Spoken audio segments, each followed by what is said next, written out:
And then I guess going back, since we have talked about H.G. Wells a little bit, going back, the original, like kind of the one that old school. Kicking it old school, the one that started it all, was the Time Machine. Yeah.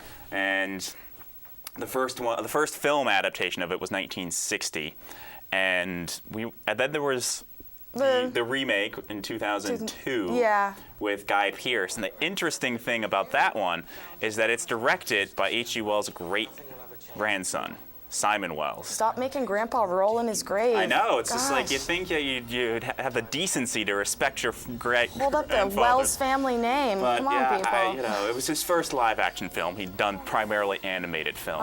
Okay. Well, you can see how that kind of transferred over then. Yeah. But that was kind of just a terrible, terrible film. It was awful. And it's kind of funny because for the female role, they took this girl who was kind of like... I think it was Christina Milian, who was a pop star. No, it's Samantha Mumba, who was even another more... pop star. But even worse pop star. Yeah, she lasted for about 3 minutes, and Disney tried to like market her as like a Hannah Montana sort of thing, but she was like kind of getting older, and like she was... Yeah, nobody was interested. And it's like the whole thing with the Time Machine was meant to be a social commentary, because he goes like, I think it's like to 3,000 or 4,000, whatever, like way into the future. And at this point, civilization is distilled to the Murlocs and the Eloi, I believe is how it's pronounced. And the Murlocs are just savage and gross and primitive and just live on raw instinct. And then you have on the other side of the spectrum, you have the Eloi, who are innocent and sweet. It's like the id versus ego complex. Right. And so they screw that up with the remake because both of the new species are supposed to not be able to speak. They're dumb, and you have dumb on one side and dumb on the other side.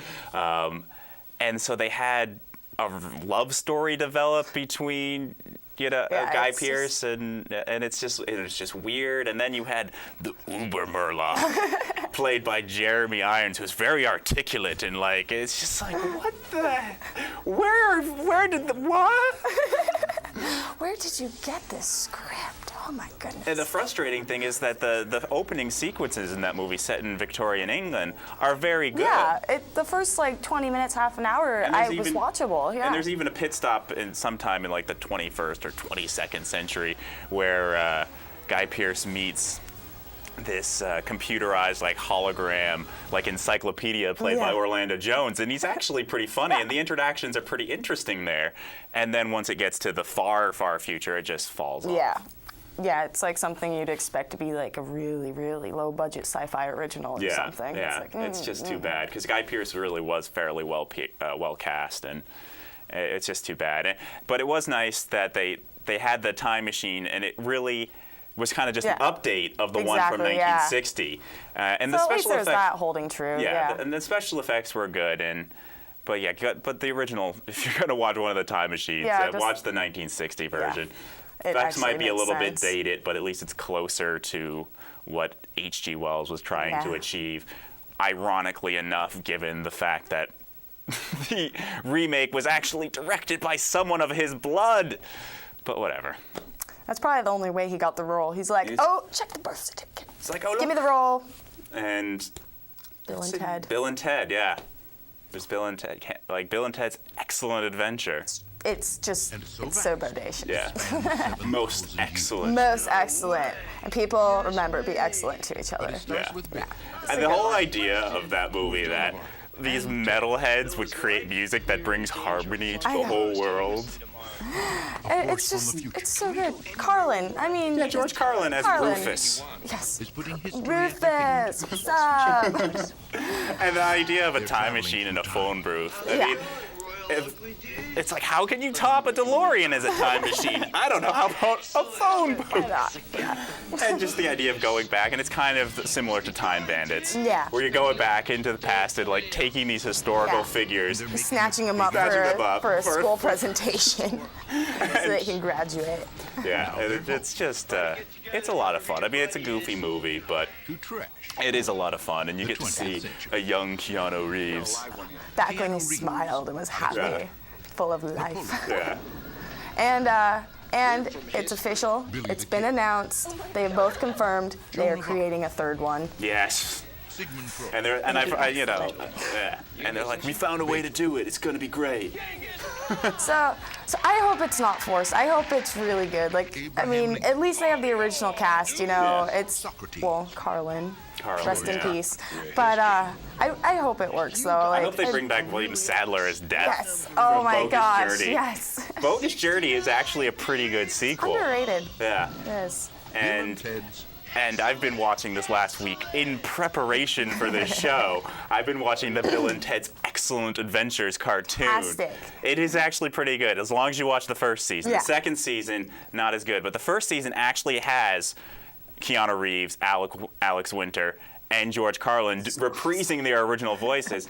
And it's animated by Hanna-Barbera, so it's actually kind of a notch above most Saturday morning cartoons. And it's great. I've just been going around singing the theme song. It's catchy. It's catchy. It's Bill and Ted's Excellent Adventures. It's a party, that's for sure. I've just been going around like, and people are like, what is wrong with you, Alec? Dude. I'm like, no, it's awesome. It's most excellent. It's most excellent. It's fantastic. It's fantastic. It's awesome. And really, with talking about time travel movies, you really can't forget Terminator. Yeah, of course. I mean, Terminator is a biggie. That is, yeah.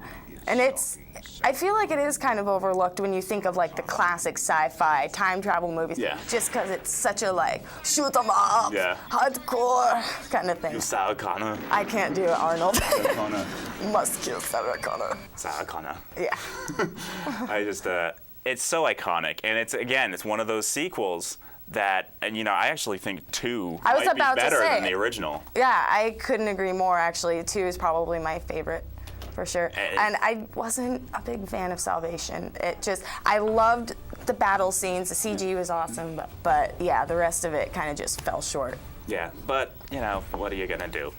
And so I guess we're done. We're winding down here. So definitely check us out, as we said earlier, on Twitter at I Am Lost in Movies, and look for us on Facebook. We're also on YouTube and on iTunes. So we're everywhere. All over the internet. We're all over the place. So go find us, seek us out, and come back next week. We're going to be talking about Arthur. And until then, check you later.